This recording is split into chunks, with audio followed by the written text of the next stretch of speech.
क्या तुम्हारा दोस्त ही तुम्हारा दुश्मन है? अगर मैं तुमसे क्वेश्चन करूं कि तुम्हें सबसे बड़ा धोखा किसने दिया है, किसी अजनबी ने, किसी दुश्मन ने, तो शायद बहुत से लोगों का एक आंसर होगा दोस्त।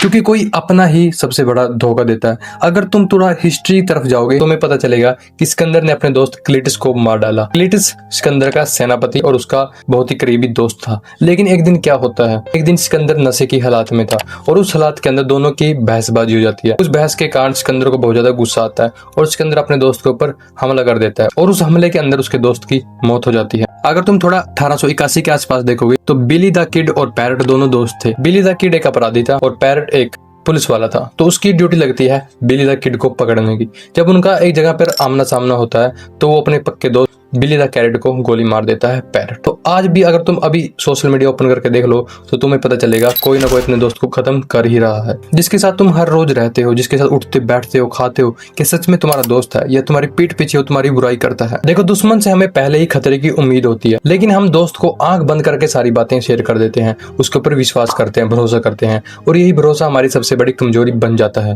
48 लॉज ऑफ पावर की सबसे पहली और विवादित सीख हमें यही कहती है कि never put too much trust in friends.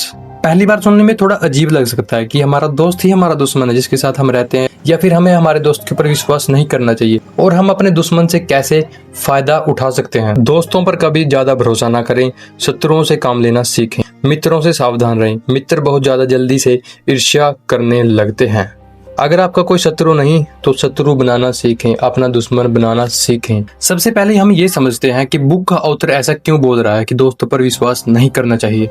जब कोई इंसान आपका पहली बार दोस्त बनता है तो वो सोचता है कि आपकी हर एक चीज के ऊपर उसका हक बराबर है, लेकिन जैसे ही आप उससे थोड़ा आगे निकलना शुरू कर देते हैं तो वो अंदर ही अंदर आपके लिए हेट फील करने लगता है। हर एक दोस्त ऐसा नहीं होता, लेकिन अगर तुम हिस्ट्री उठा के देखोगे तो सबसे बड़े धोखे अक्सर करीबी दोस्तों ने ही दिए हैं। वहीं पे दूसरी तरफ अगर आपका दुश्मन आपके साथ काम करने के लिए तैयार हो तो उसे खुद को साबित करना होता है। उसे पता है कि वो पहले गलती कर चुका है, अगर इस बार गलती करेगा तो नहीं बख्शा जाएगा। इसीलिए दुश्मन कई बार आपके दोस्त से भी ज्यादा ईमानदारी से काम करता है। इसीलिए तुमने देखा होगा इतिहास में और प्रेजेंट टाइम के अंदर बहुत से राजाओं ने बहुत से अपने दुश्मनों को अपनी टीम के अंदर मिला लिया है ताकि वो अपनी ईमानदारी को साबित कर पाए। अब इसका ये मतलब नहीं कि हर दोस्त बुरा होता है और हर दुश्मन अच्छा होता है। इस नियम का सिंपल मतलब है अंधा विश्वास मत करो। सबसे बड़ी गलती लोग ये करते हैं कि दोस्ती के नाम पर अपनी सारी पर्सनल इंफॉर्मेशन और अपनी फ्यूचर प्लानिंग अपने दोस्तों को बता देते हैं, जो कि उनके लिए सबसे बड़ा धोखा बन जाता है। क्योंकि इंसान कभी भी बदल सकता है, उसकी लाइफ की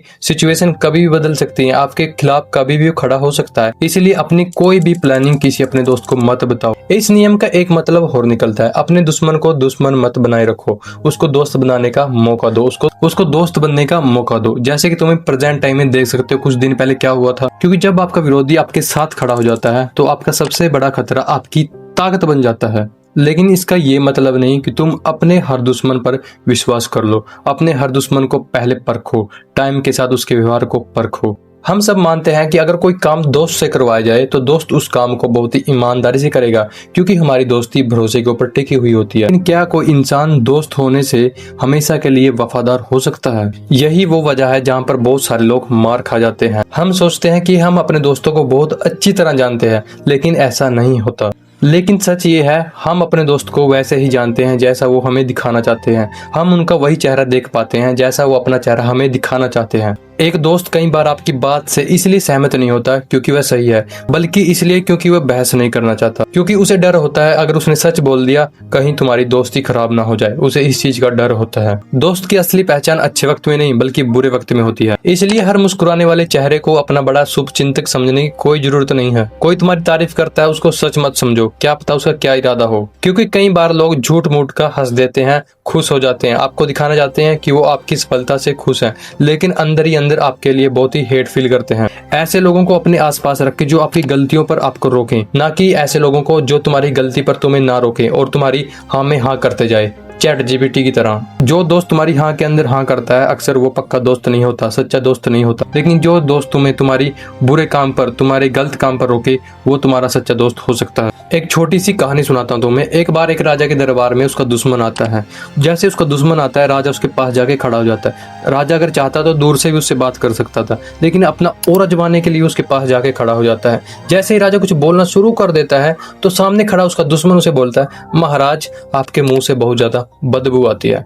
तो महाराज क्या सोचते हैं, राजा क्या सोचता है कि इसने मेरी बेइज्जती करने की कोशिश की। वहां से राजा चला जाता है। वहां से जाकर वो अपनी रानी के पास जाता है और रानी को बोलता है कि तुमने कभी बताया नहीं कि मेरे मुंह से बदबू आती है। तो रानी इसके ऊपर बड़ा सिंपल सा आंसर देती है कि महाराज मुझे लगा सभी आदमियों के मुंह से ऐसी बदबू आती होगी। तो इस स्टोरी में एक छोटा सा मोरल छुपा हुआ है कि जो लोग आपके साथ हर वक्त रहते हैं वे आपकी बुरी आदतों के इतने ज्यादा आदी हो जाते हैं कि उनको आपको बताने की जरूरत महसूस नहीं करते। कभी कभी आपको वे इसलिए सच नहीं बताते, कभी आपको बुरा लग जाए, लेकिन जो हमारे विरोधी होते हैं वे हमेशा हमारी बुरी आदतों के बारे में हमें बताते रहते हैं ताकि हम उनको अच्छे से कर पाएं।